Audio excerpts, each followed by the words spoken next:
into global value chains and boost productivity, you agree with me that there is their need for foreign direct investment, which has already been on the pipeline. And 2019, we saw a lot of that open for Nigeria. And if we were talking growth and development for the country, the president did walk the talk. He embarked on different trips in 2019.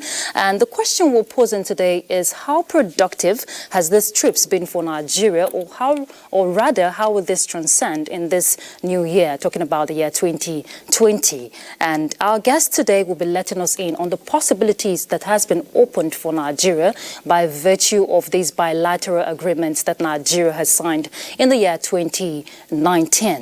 And today we're going to be reviewing foreign investment opportunities open for Nigeria in 2019 as we project into 2020. And my guest is someone who is very vast if we're talking about foreign investment policies in Nigeria. Dr. Mukhtar Imam, he's a PhD holder, Department of International Relations and Diplomacy, Bayes University. He holds a BSc in Political Science, an MSc in International Relations, and a PhD in International Relations, lead consultant at a consulting firm, GMC, lead consultant, Center for China Studies. That's the much he wants us to know about him for now. Happy New Year to you, Dr. Mukhtar. Good to have you here on platform. Okay, so I won't be the only one here to pose all the questions to Dr. Mukhtar. We also have our panelists, two beautiful ladies. It's a ladies' affair today, so I don't know how Dr. Mukhtar will handle us. I'll manage. Okay, please let's make welcome Helen Okon. She's a publisher, Business Review Africa magazine. Thank you so much for joining us. Thank you for having me. And Happy New Year. Happy New Year too. Okay, and we also have our foreign desk correspondent, NTA, Patricia Esami Luba. It's always nice to have you. The pleasure is mine, and Ruth and everyone. Happy New Year, Nigeria. Happy New Year. Happy New Year, and I wish us the Year. best of it. Thank you. Yeah. Okay, so Dr. Mukhtar, let's start this way. The year 2019 was a busy year for the federal government. We saw a lot of, foreign investment opportunities for the country, and a lot we're hoping will manifest this year. Yes. But from your own perspective, how did we fare in the year 2019? Thank you very much. I think we've done above board. The current administration is doing significantly well. We must give them kudos for all that, particularly the persona of Mr. President Muhammadu Buhari in his shuttle diplomacies that we saw throughout the period of 2019, which basically had a mixed reaction from Nigerians, which is expected anyways. Yes, we would say the administration is doing decently okay in that regard. To put this into proper context, we must understand the importance of foreign direct investment. You see, no economy, as a matter of fact, to start this way, there are three reasons that have helped to avert the surgence of the Third World War. I won't go into the other two, but the most important of them all is the growing interdependence among nation states. Economic diplomacy is the most essential of all diplomacies because the rise and fall of every global power has always been predicated upon its economic prowess, right? So basically, you would come to see that from that point, no country can pride itself to live in isolation. None can. You can never be self-sufficient. So there's a need for interaction between and amongst nations within the international system, and that's exactly what we're talking about here. The United States prides itself to be the largest economy in the world. Yes, by virtue of the petrodollar, we give them that. Yet, it understands the place of foreign direct investments. As a matter of fact, foreign direct investment accounts for about $4 trillion of the United States GDP. That's about 25% thereabouts, if I'm not mistaken, between 25 to 28. And that's the reason why you find that, regardless of the rhetorics and the whining we hear from President Trump, about the relationship between China and the United States, about the lopsidedness and all of that, he trades with caution, yes. Right? That's because of the importance of foreign direct investment. 1 out of every $4 in the United States is from foreign direct investment. That's how very essential that is. Now, contrast that to a country like ours, Nigeria, where we have a deficit, statistically speaking, of about $3 trillion.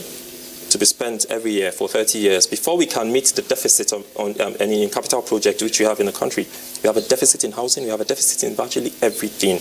Yet, in 2018, the figure from, I think, the World Bank or the IMF was that Nigeria raked in about 0.50% of foreign direct investment, which is not very good in comparison to countries like Mozambique and even the DRC, which raked in about 18% thereabouts. So more needs to be done. Yes, of course, the president is doing brilliantly well in trying to woo in investors. We need foreign direct investment. Government alone has never been able to do it anywhere in the world. And from what you're saying, it's a positive dimension the president has embarked on in 2019. Of course. But in 2019 also, we saw, if we're talking building bridges in terms of, expanding collaborations with other nations, we saw some detractors, criticizing some of these trips of the president. I don't know if it's at this point I should bring it in. In your own opinion, from what you're establishing for us at the start, what are the advantages, potent for Nigeria? There are numerous advantages. That's the point I was going to go to. Foreign direct investment in itself, like with every other social phenomenon, has its positives and negatives. You see, everything that has to do with international relations, and when you talk about international relations, you're talking about interaction between and among nations within the international system. There's something called the world order. The world order is what sets the pattern of relations.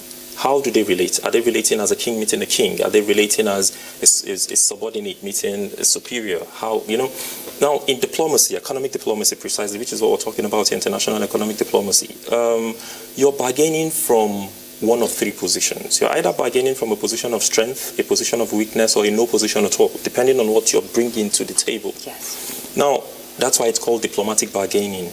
The president has done significantly well. Yes, there are a lot of detractors who look at the president's trip as, say, Nigeria going out there to portray itself as a beggar of some sort, permit me to use the word. There's a problem here because we have a lot of reading and writing illiterates working amidst us, and being educated being lettered doesn't necessarily mean being educated.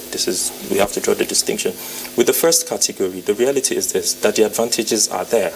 Whether we like it or not, like we said in the beginning, no country can live in isolation. And given Nigeria's posture now, economically, we need the foreign direct investment. We have just dragged ourselves out of a regression or a recession or whatever we want to call it. For me, it was a complete depression.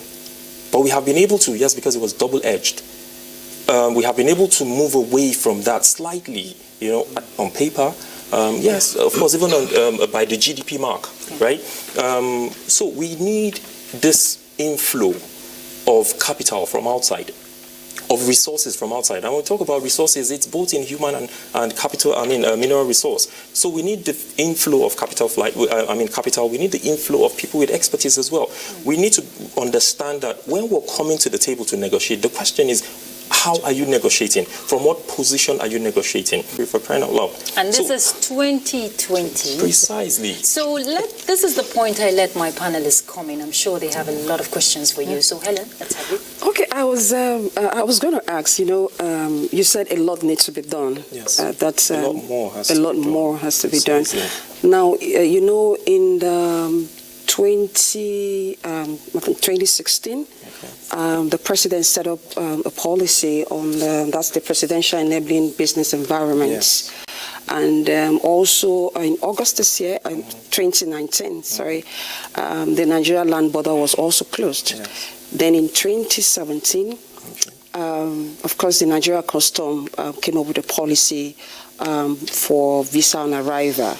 Do you think that these policies are not enough in order to bring in more investors into the country, or what else do we need to do, or what can the government do in order to have more? Because of course, if I'm bringing in my money into the country, I want to know how secure is. I want to look at the security of the country. I want to be sure that my investment will be protected.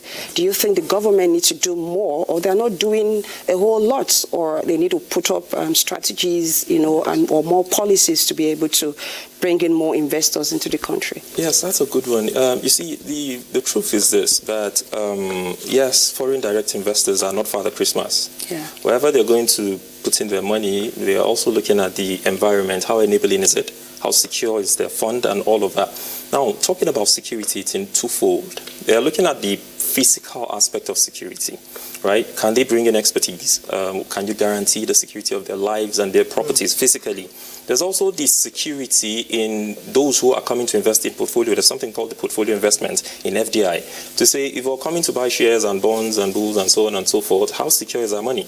Now, what guarantees the security of the second aspect, the latter part, is that you need to have a strong foreign reserve. If you do not have an external reserve that is sufficient to be sort of a shock absorber, which is part of what the West African Monetary Institute is talking about, to be part of the echo.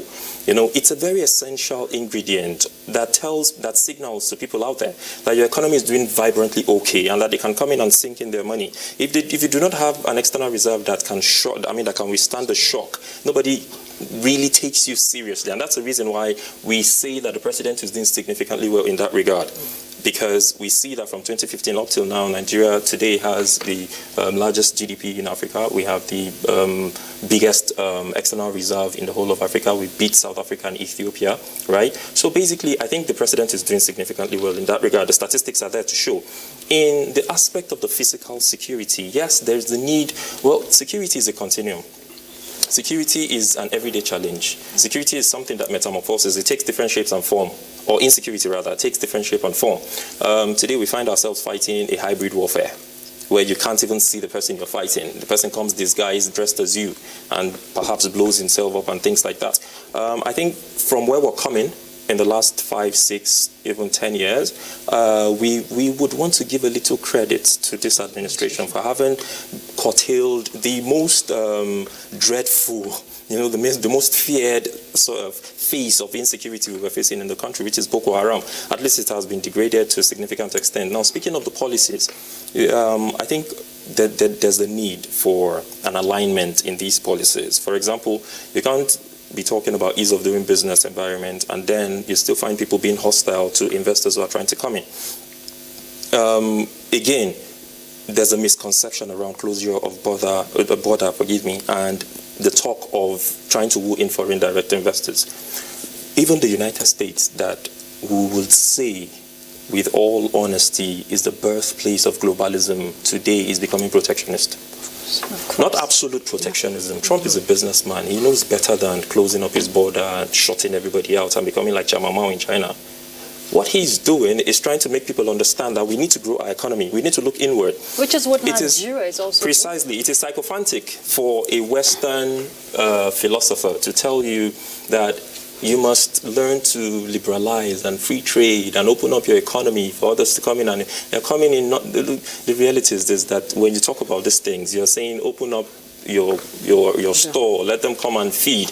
Because the moment you're not a manufacturing economy and you let that happen, at the end of the day, you're going to bear the brunt. Your economy is going to suffer. This is the truth. No economic policy is absolute. Look, there are no absolutes in life. We must understand these things and understand the basic ingredients within them and adopt same as it suits us. Even those who created democracy looked at the sub and superstructure of their own society before they created these things. So we must understand that while the protectionism, that aspect of protectionism is very, very essential, because those Western philosophers will still tell you that if you're not a growing economy, if you're not a producing economy, if you're not an exporting economy, then you're going to be import dependent and your economy is going to hit the brick wall. So when you look at these things together, it basically tells you that yes, these policies are good enough, but how they are being run, how they are being implemented is where the question lies. For example, talking about ease of doing business, yet we still find that there's a difficulty in some aspect of doing business. I think a lot more needs to be done in that regard. Okay, Patricia? Yeah.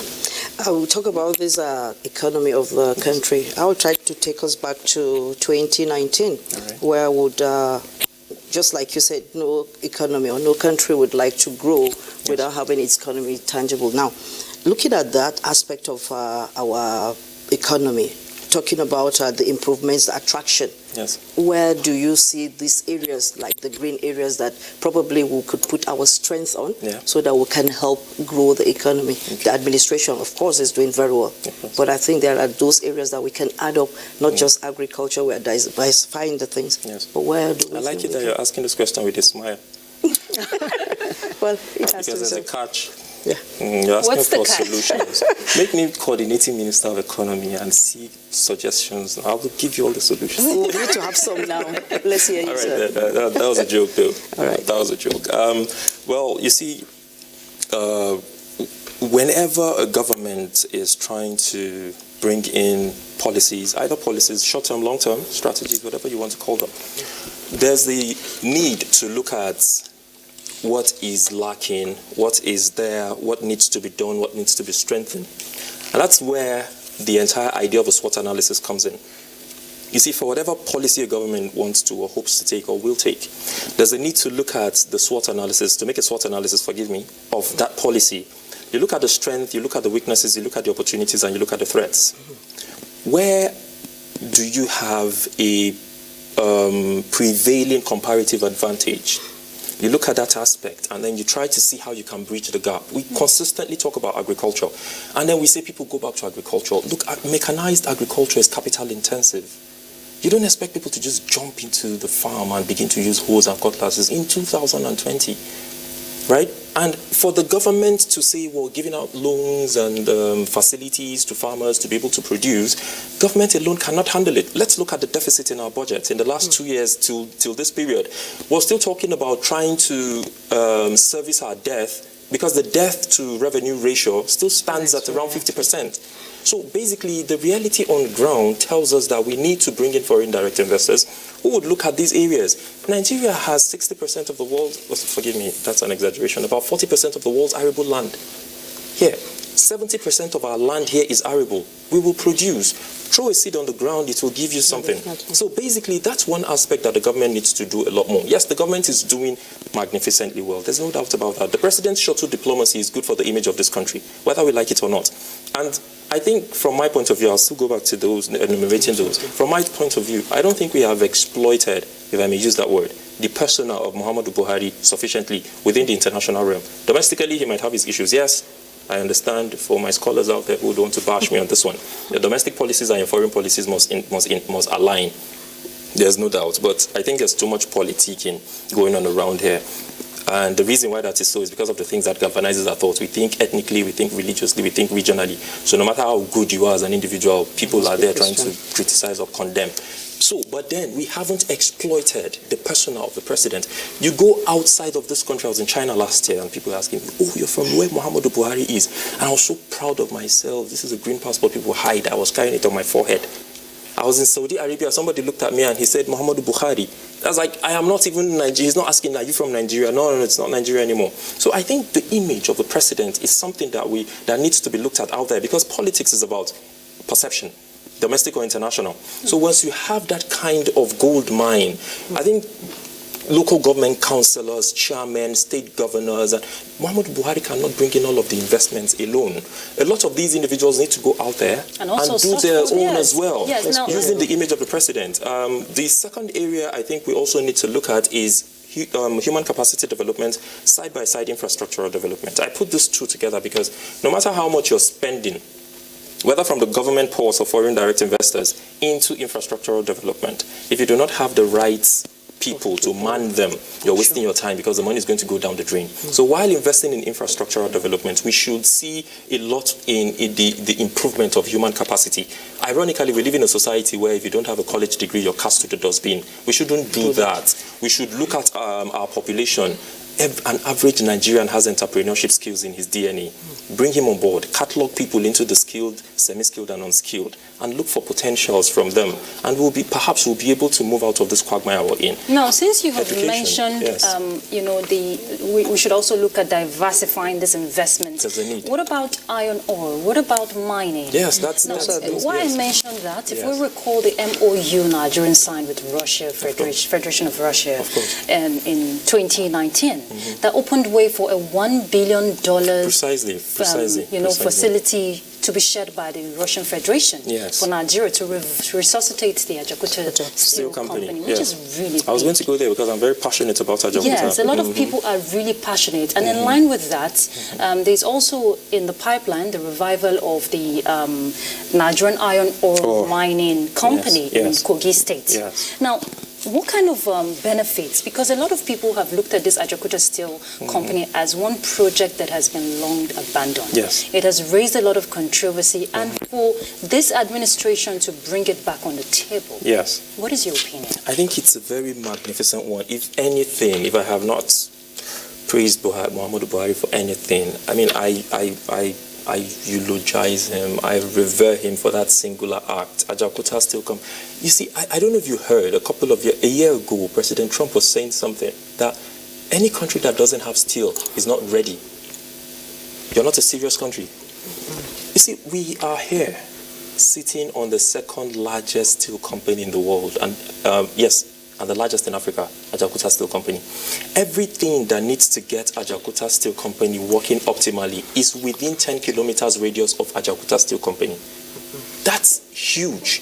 We need to work on the dredging, because we need to have a dry port and a sea port. These are all of the components that are required to be able to get the steel optimally. I'm talking about 100% capacity. But at this stage, we still have a lot of resources around Ajaokuta Steel Company that we can explore. Electricity, for example, we can generate a whole lot. There are over 11 mineral resources around that steel company. That's a huge, resource left there to decay. It's a federal project, we understand that. But the state governor needs to wake up. He needs to get up. There's a reason why we're not all governors. There's a reason why we're not all presidents. Somebody said I can take up the responsibility. So when people sit and say my hands are tied and we can't do, and as a governor, I think you should get out of that seat for people whose hands are untied to come and take over. What stops you from bringing in investors? And that's why you're the governor. Use your office.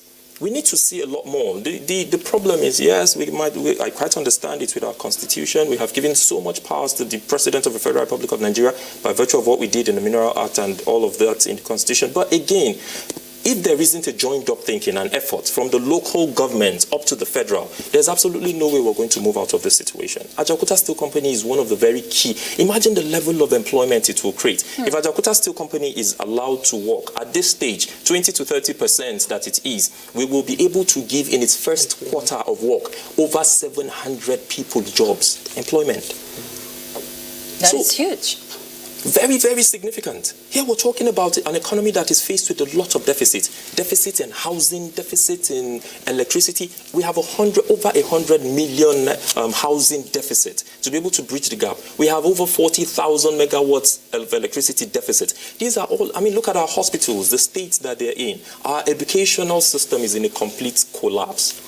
So these are areas that more needs to be done. And that's why I say I give kudos to the administration without mincing words, because the statistics are on ground. Even though the president's handlers are not doing well enough, I think they need to echo these things for people to understand what this administration is doing. Yes, they're trying, but they need to talk more. We need to see a lot more being done. And then again, talking about infrastructure in the areas of road and rail, we see the revolution going on. Yes, the questions are still there to be asked about making a comparison as regards how much is to be spent on, say, building 1 kilometer of rail track in Nigeria and in Ghana, and then we make that comparison and ask questions, or we take the right questions to the right places and ask them what is going on.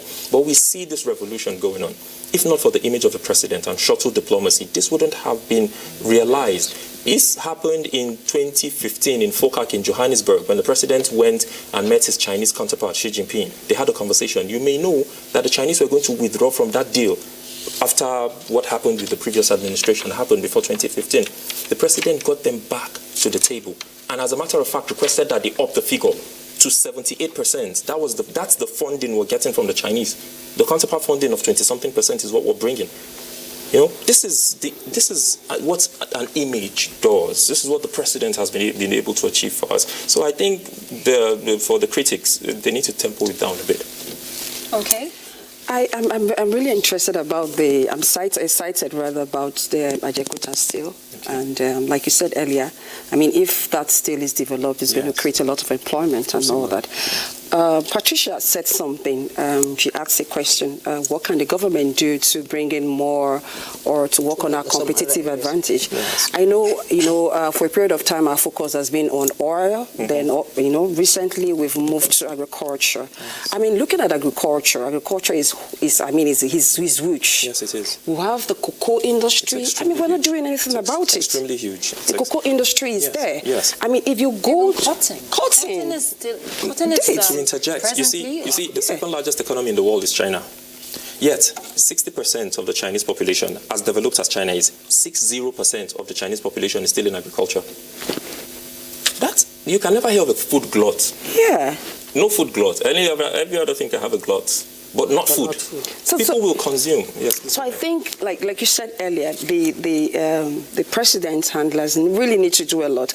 And again, I've also noticed, I might be wrong, sometimes when the president travels on some of the international trips and all that, you don't see much of the private sector.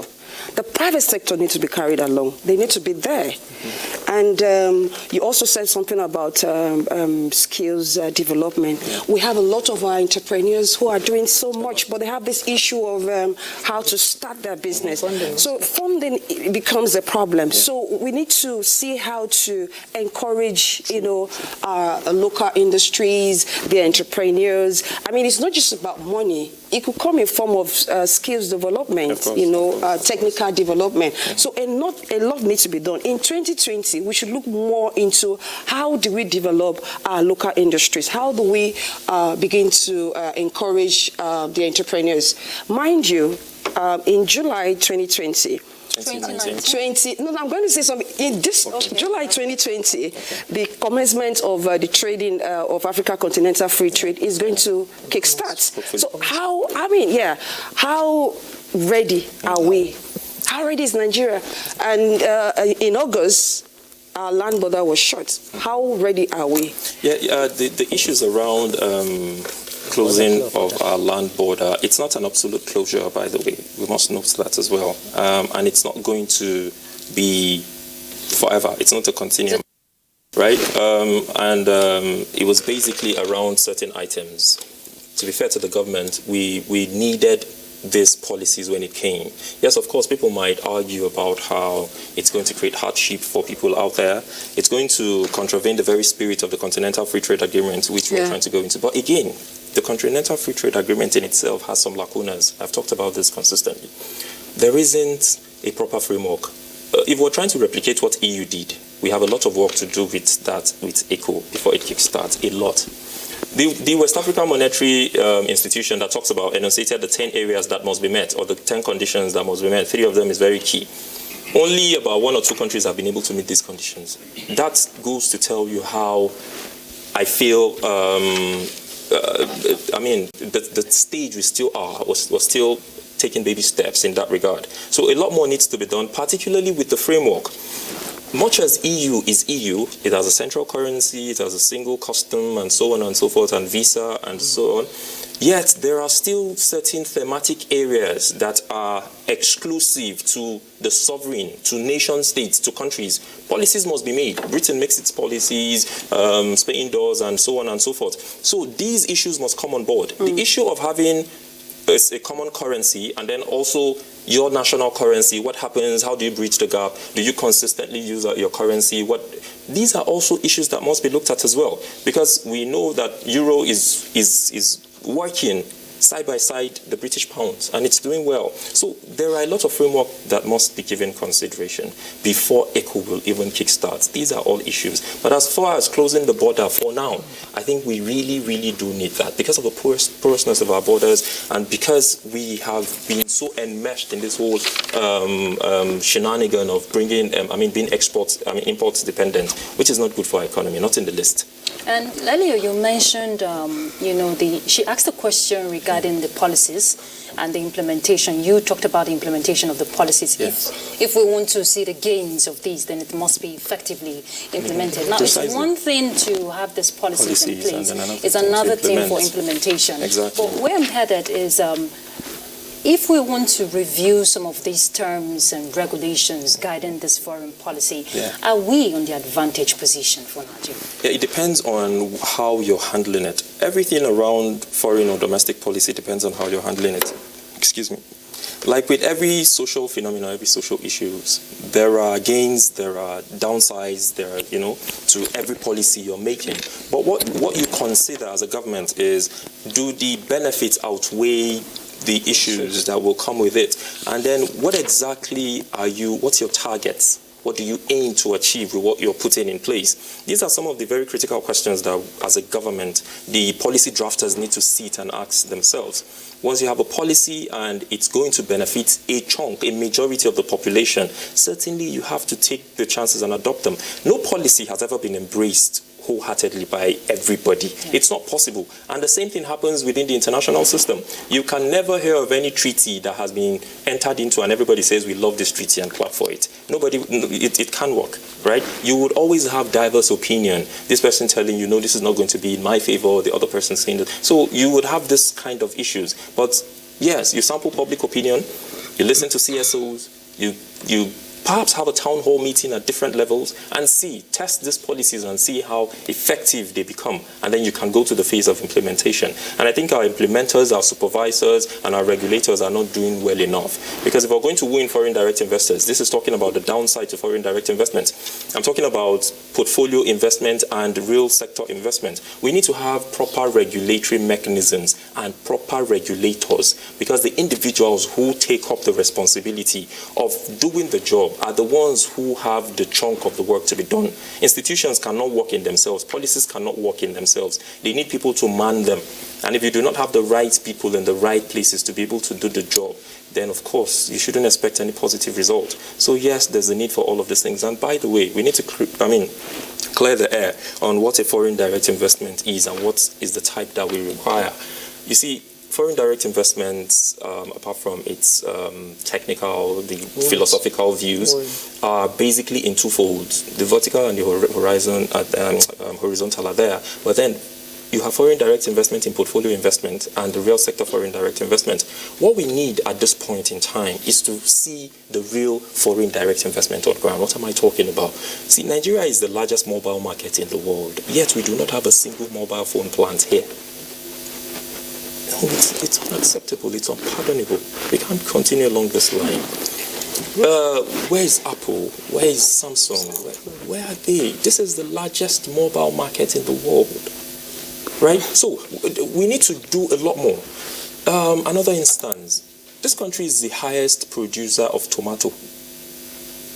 The irony is that we are the highest importer of tin tomato. Well, that initiative is changing, because I know that's some, what I'm saying. I know some local industries that are beginning really to come up along that line. That's why I said we need to see this foreign direct investment in the real sector. This government, that's why we give kudos to the government in the first place, is doing well enough. With the SIP and so on and so forth, and the interventions with farmers and so on, yes, the government is doing well enough. But here we are trying to create leeways, trying to put the government on its toes to say, let's do a lot more. With the issues we're facing on ground now, there's no way the government is going to say, we're taking the chunk of all of our budget. This is the first time in the history of this country we're seeing 1 trillion go to capital projects. It's something to commend the government for. And I think in the last 4 years, we have seen implementation of budgets to between 50-60% thereabout, which is something, a deviation from the past. Yes, there's no doubt about that, but a lot more should be done. We should see a lot more investment in these sectors. We should see our young people get engaged more. Government alone cannot. Look, any economy where government and the banks are the highest employers of labor, it will hit the brick wall, it will crash. You can't do it. It's unquestionable. You need foreign direct investment. That's why there has to be the PPP. You require public-private partnership. Patricia has been itching to ask to talk about that. Right? No, not really. Not talk about that, but based on what you were just saying, I was looking at the fact that I said, okay, we're talking of foreign investors. We're talking of how do we get the investors to come in. What do we do? What should Nigeria do? We first of all financially bring in more investors to be able to make 2020 a different year. You see, it's the responsibility of government world over, as defined, as enshrined in the Constitution, to be the body that is responsible for creating an enabling environment for both its citizenry and those coming from outside to strive and thrive. When people talk about the quote from JFK, which by the way is not originally his, well, I give him the credit still, that you shouldn't ask what your country will do for you, but what you will do for your country. It's like picking a part of something and leaving the whole. Because first of all, he began to enunciate some of the things that the government has done for its citizenry by creating a very good environment for them to survive and strive before he got to that point. And so here, because it's convenient for us, we don't want people to demand and say, what has government done? So we say, don't ask what government will do for you, but what you will do for government. Look, it's the responsibility of government world over, according to the social contract dictates, that government will provide. It's in our constitution, section 2442 thereabout, that talks about welfareism throughout that whole paragraph. So there is the need for government to put in place structures. Government needs to provide security. I said in the beginning, every foreign direct investor that's come, even our own domestic businessmen, if that hope to invest in our economy, they would look at the security condition. Yeah. What are the security structures? These things are intertwined. Why we have a deficit in governance, a deficit in development, and a deficit in peace is because these three are together. Without good governance, you cannot have development. Without development, you can't have peace. Security is very essential. You can become a millionaire in any currency if you own a cocoa farm in Somalia. Go to Somalia and own a cocoa farm now. It's not possible because Al-Shabaab and the Tuareg will chase you away. You know, so security is very paramount. The moment we have been able to curtail security. Security is a global phenomenon. World over, people are grappled with insecurity and so forth. But let's reduce it to the barest minimum. The media has a lot to do in this regard because perception is very key. In 2013, I was making a presentation at the Qatari embassy. That was when they moved into this country at Transcorp. And I was telling the Qatari businessmen, via Skype, by the way, how there are a lot of business opportunities in this country, from gold to agricultural produce and so on and so forth.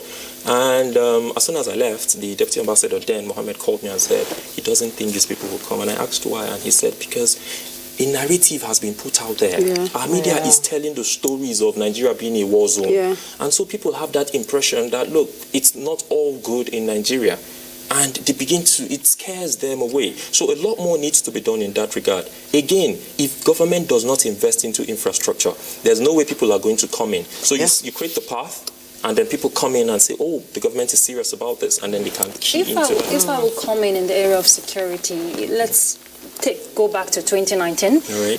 Buhari's visit to Saudi Arabia. Yeah. Now, it wasn't just only about petroleum, the petroleum industry. Security was also part of it at the Future Investment Initiative Forum. Of course. Now, let's divert a little and leave the security. I know it's part of it, but the prospect for Nigeria, part of the investment opportunities there, is the refinery rehabilitation, pipeline construction.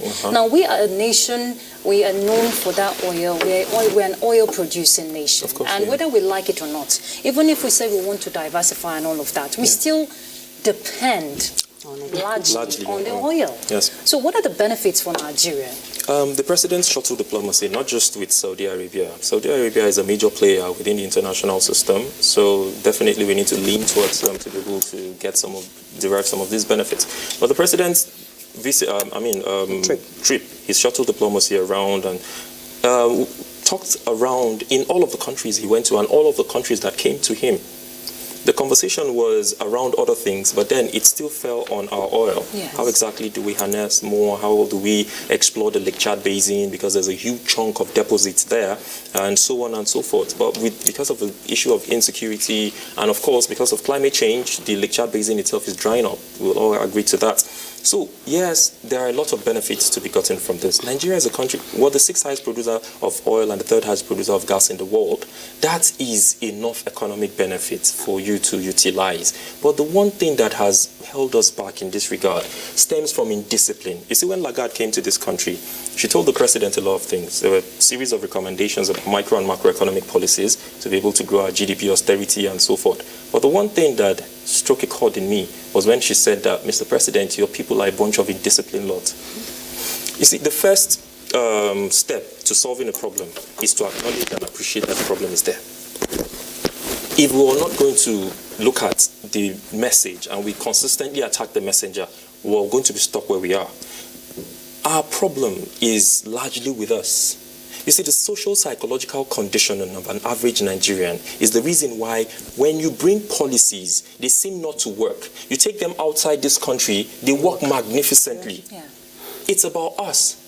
Because in the end, the people in public offices, those in position of authority, are from us.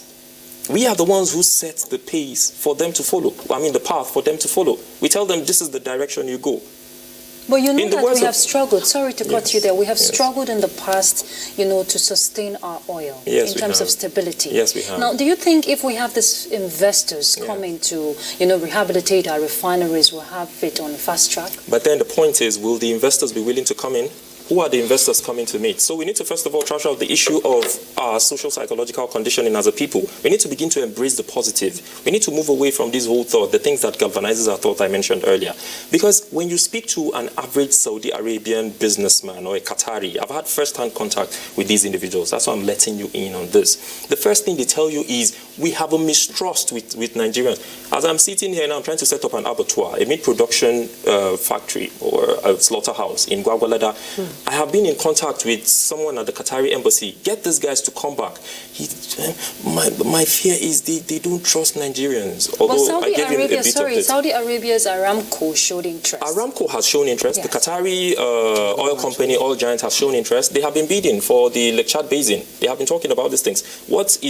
What is impairing this is the issue of insecurity in that region, right? But I'm trying to tell you that on a general note, this is the mindset people have of Nigerians out there. That needs to be corrected, first and foremost. Secondly, look, Nigeria is, if you're talking about Africa as a continent and its huge mineral potentials and deposits and so forth, you cannot move Nigeria out of the equation. Anybody who's talking about Africa must talk about Nigeria. So everybody's interested in Nigeria. We're talking about the Scramble for Africa 2.0.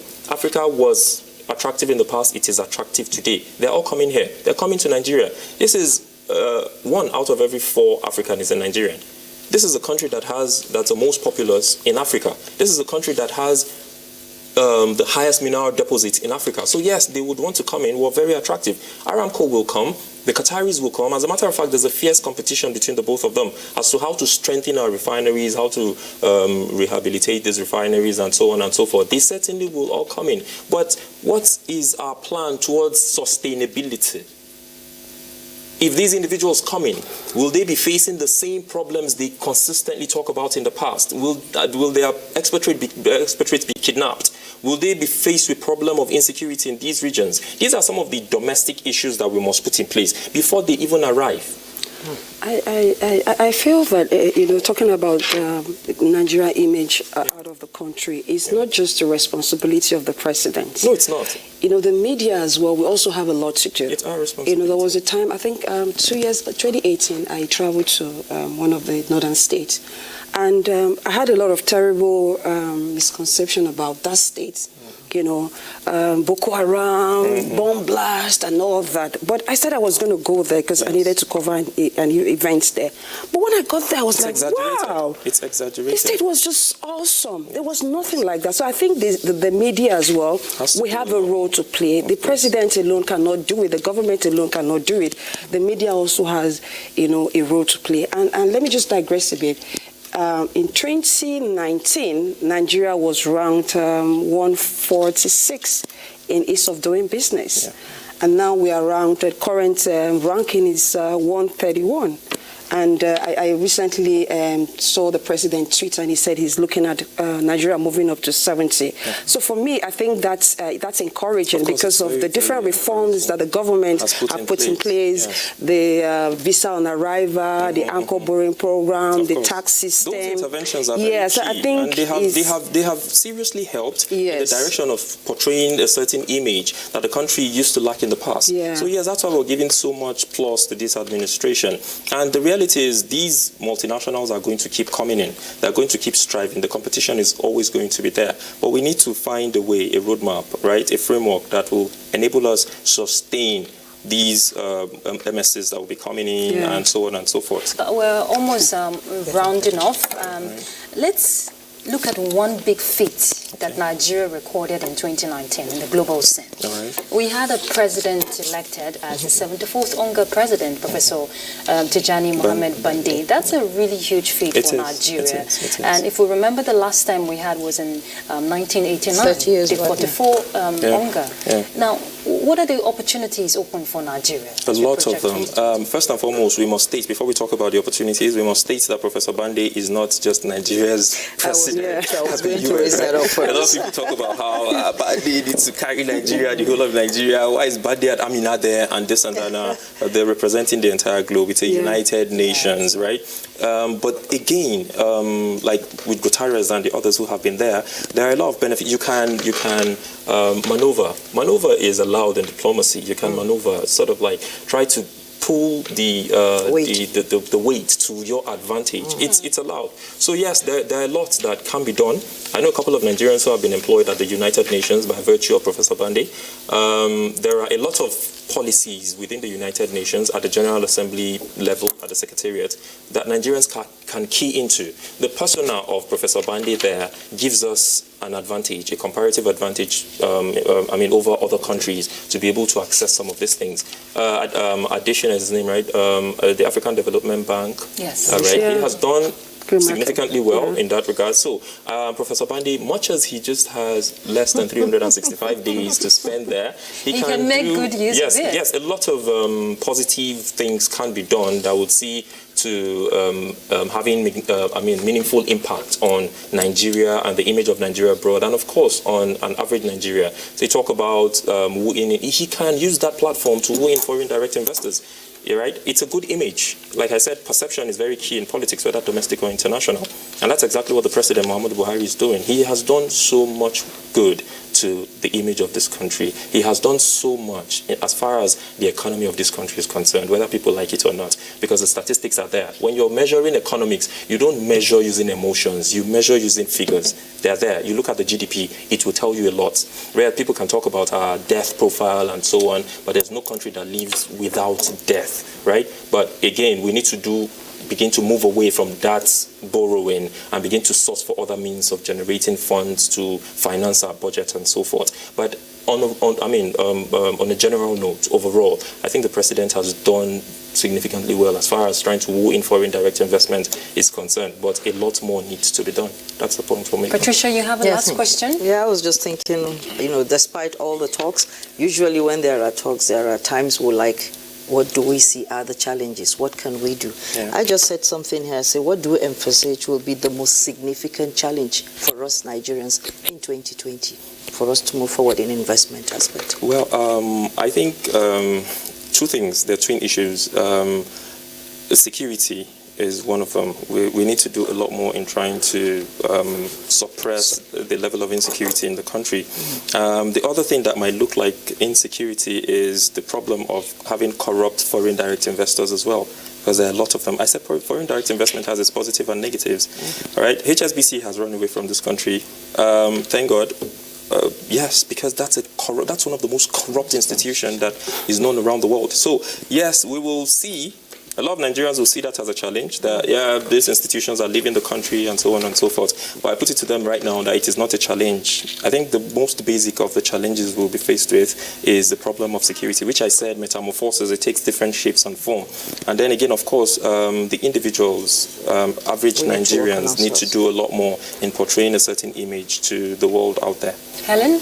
Okay, Patricia asked about the challenges. I don't like talking about challenges. I want to look at the opportunities. Yes, okay. So what can we leverage on? What are the competitive advantage for 2020? Yeah, the President has toured virtually the entire world. I give him kudos for that. At this age, he's trying to do so much, from China to Japan to Russia, and then we saw the visit of Emmanuel Macron, and then, of course, the former Prime Minister of Britain. I think things that we need to, areas or sectors we need to leverage on is to be able to get these foreign direct investments in real sector to come in and establish their roots here, right? Once we do that in areas of agriculture, once we do that in areas of mining, in areas of steel, in all array, all of the array of infrastructure areas we have, we will be able to move away from this position we are. Looking at agriculture, for example, it's not just about farming. Yeah. Northeast Nigeria houses 40% of the entire cattle in West Africa.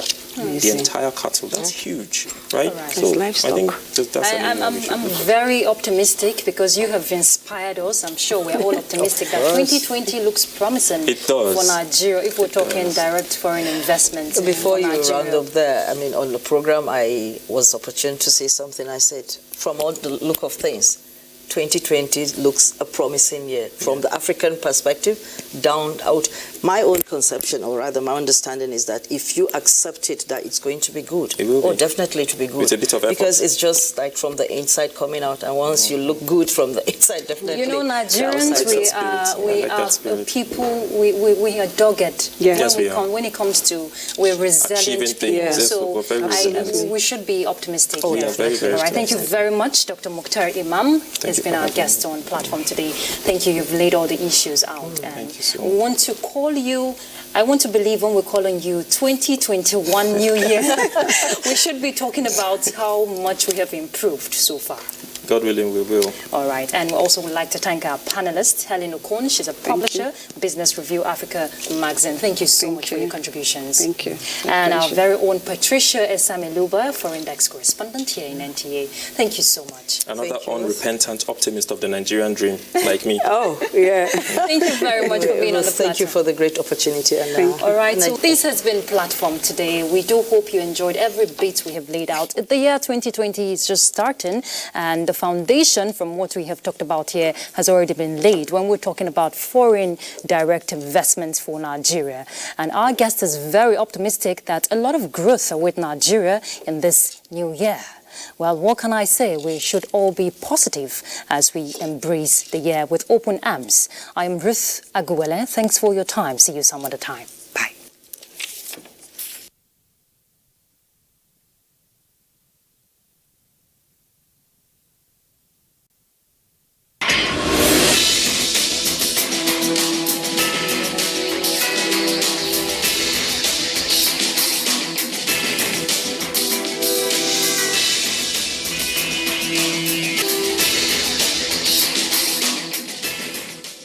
Imagine a station where you access information. Think of a station that creates awareness for national development. Imagine a station that prepares you for a bright and greater future. A station for all ages. Documentaries, classroom and television, events coverage, children's programs and variety shows. Always stay tuned to NTA Knowledge on the StarTimes platform, channel 359. For partnership, sponsorship and advert placements, contact us on NTA Knowledge.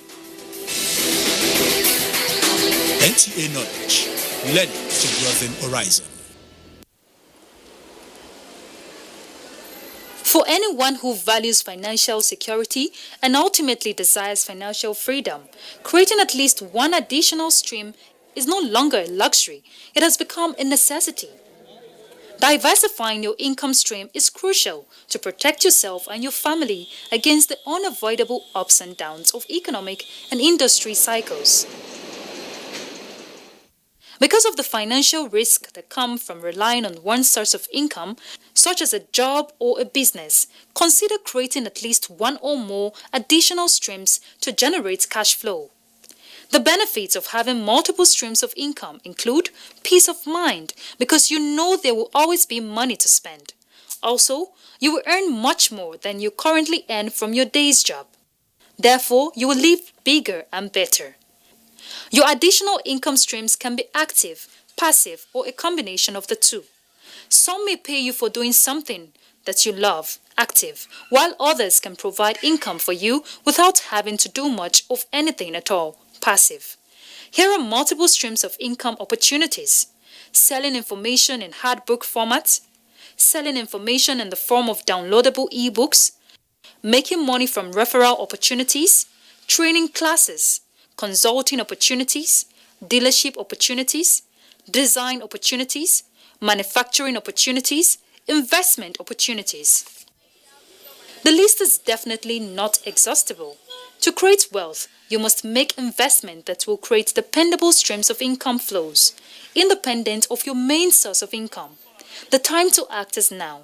Begin implementing this practice, and before you know it, within months, you can be enjoying the benefits and the financial security and freedom that comes from having multiple streams of income.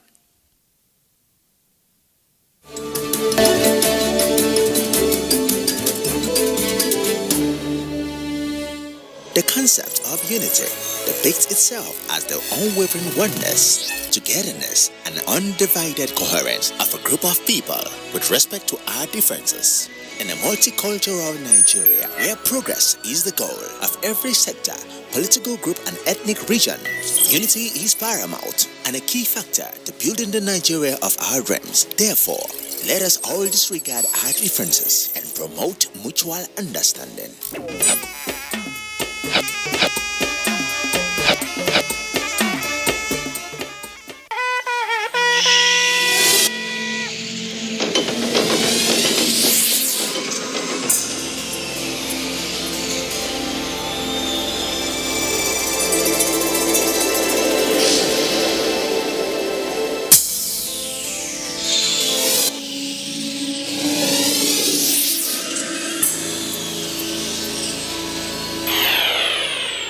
NTA, you can't beat the rich.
NTA International, Africa's heritage.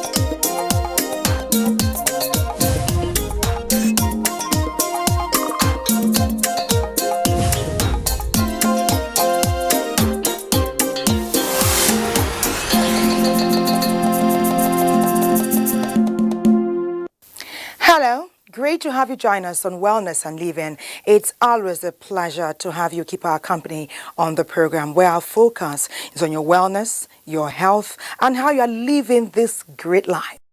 It's Thelma or Bazi, and what's our focus today? Can you make a guess? We're talking about your skin. Do you take care of your skin? Do you think your skin is important? Do you pamper it? Do you think it has an impact on your life and the type of life you're living at this time? How do you care for your skin? Do you have dry skin? Do you have oily skin? Do you moisturize your skin? What are you doing with your skin? But first up, you know Iman. She's a former world-renowned model and a beauty expert. This is what she says. She says beauty is being comfortable and confident in your skin. Are you comfortable and confident in your skin? Let's come out to the streets and ask you what you're doing with your skin and how it's making the best impact on your health.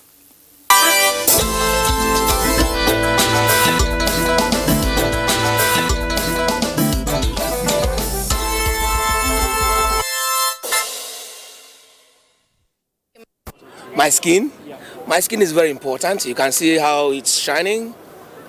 It's glowing indeed. So it's important. And I have to maintain it. I don't have to bleach. I don't have to go out of my way to pancake it. So just a normal cream. I take care of my skin. I take my bath 2 times a day. I don't bleach my skin. I use a natural cream and soap. So my skin serves as a coverage to the entire body. And by taking good care of my skin will make people to know whether I am neat or not. I basically do unorganic. I try not to bleach. I try to maintain my complexion and just use things that are handy. Skin bleaching, oh my God. Are people still doing it? But it's not good. It's not good. When you bleach, you are blaming God for giving you a particular type of skin. You wish you were given something else. So it is not good. And again, we have seen the effects now. Color separation on the skin. Fanta face, Coca-Cola leg, So it's not good. It's a matter of common sense. I think that the side effect of the skin bleaching is not very good. You see some women, their faces are burned, their legs are burned, their hands are burned. And it's not very good for one to bleach. If God give you a fair skin, praise Him. If He give you a black skin, take it. The reason why I'm against skin bleaching is that 1, medically it is not good. 2, people who engage in this skin bleaching, when you see them, because there is no way your original skin will look like that of bleached one. That is why even in our own environment, people make jest of such people who bleach their skin. You see people, their face are fair, their leg will be black.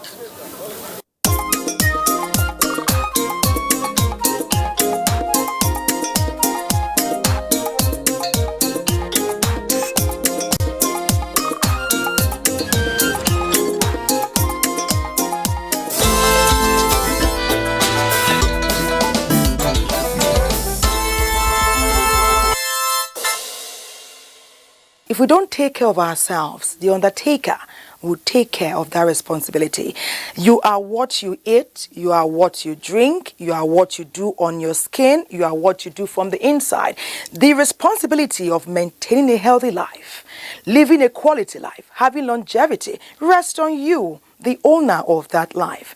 And that's why we took time to put together a small documentary so we can further learn together about this all-important skin.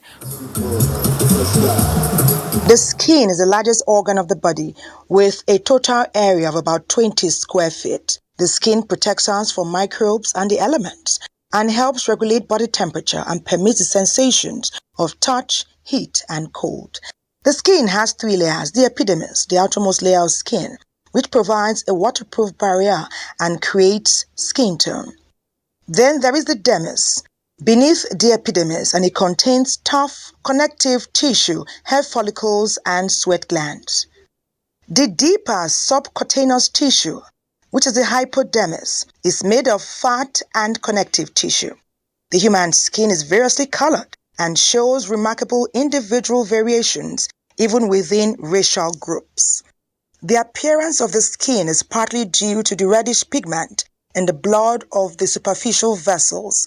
The skin's color is created by special cells called melanocytes, which produce the pigment melanin. Color differences are due solely to the amount of melanin produced and the nature of the pigment granules. When the skin becomes tanned on exposure to sunlight, the melanocytes do not increase in number, only in activity. In recent times, more and more African women and some men engage in cosmetic treatment to reduce the prominence of skin discoloration and even to change the color of their skin. Some people apply skin lighteners to their entire body to change their complexion, a process which is popularly called skin bleaching. Some call it skin toning. Is there really a difference? In Nigeria alone, 77% of women, by extrapolation, more than 60 million people are using lightening products on a regular basis. The World Health Organization, WHO, said in 2011. Why is this phenomenon growing despite its health concerns? Are people not aware that this could have lasting damaging effects, which could also be long-term. Most black men and women who take to bleaching their skin are of the belief that lighter skin is more beautiful than dark complected skin. Like Marcus Garvin says, the dark skin color is not a badge of shame but a symbol of national and, permit me to add, international greatness. Wear your black skin with prominence and pride.